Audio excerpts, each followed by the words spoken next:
and cuts between that. That's really cool. So Emery Peak is twice as big as this mountain? Yeah. Oh man. Yeah.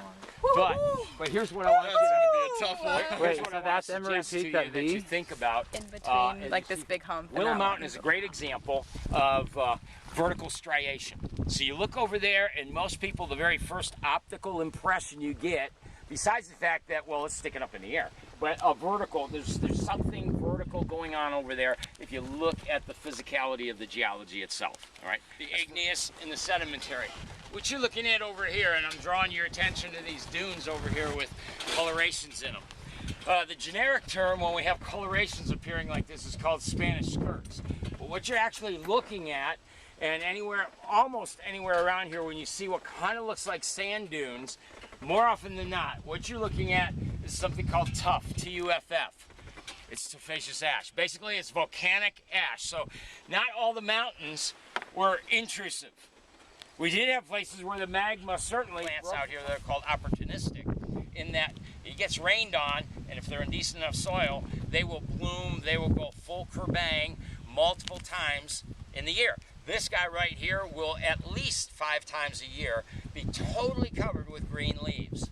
The entire stem carries on photosynthesis, so he's not dependent on the leaves. The leaves are the result of an abundance of creating sugars and carbohydrates to feed the plant with. 5,000 square. And right on the very edge up there, just to the left of 12 o'clock, there's actually 2 up there, but one is close enough you can see it. Radio repeater towers. We use this for our repeater signals to bounce our radio comms. And for the fire and EMS, our boss is the chief of doing the fire and EMS as well. But Christmas is kind of the southern escarpment, so mountain range goes northeast out this way, out this direction from here. There's about 1.5 miles on the east side of Christmas Mountains that it shares a boundary line with the national park. So if you look right over here, Robin, you were asking earlier, where's Emery? Okay. So we're looking at, let's step back here a little bit, and you can get a fuller range of, these are the Chisos Mountains right there, in the center, kind of in the center of the national park. Not quite center, but that flat Casa Grande over there on the left. When you go in the park, that'll be very distinctive. On top of Casa Grande is the favorite breeding grounds. We have a community of native Peregrine Falcon here that have never been bred in captivity, and that's their choice for breeding ground. Presence to it. So they would take, using rocks, take a round rock and flatten it out, and immediately you can see there's a lot of juice in that skin or pulp that we're breaking up as we do that. That juice is it can easily be converted into a liquid medicine called a tincture that's very good for chronic constipation and GI tract problems. So this is living off the land. This is your wilderness X-lax, okay?